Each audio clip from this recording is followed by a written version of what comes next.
प्रथम कथा तुमको जबरदस्ती मंडप रे बसैले तुमको मंडप रे बसिबार नथिला। ना पसंद मनीष सह विवाह करेले तुमको सिंदूर लगेबार बेले पसिबार नथिला। आउ द्वितीय कथा जदि सात फेरा तुमको शिकुली परि लागुथिला तो पाद बढ़ेबार नथिला।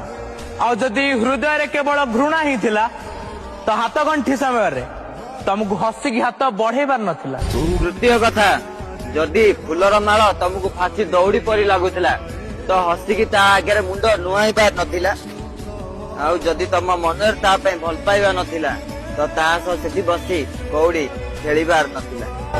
चतुर्थ कथा या कि जदि बाहाघर परे तुमको ता संगे रहिबार नथिला ताले चतुर्थ जाति दिन तमे ता संगे राति कटेइकी ता पिल्लार मां हवार नथिला। आउ पंचम कथाटा हला मते इंस्टाग्राम इंस्टॉल करिवार नथिला।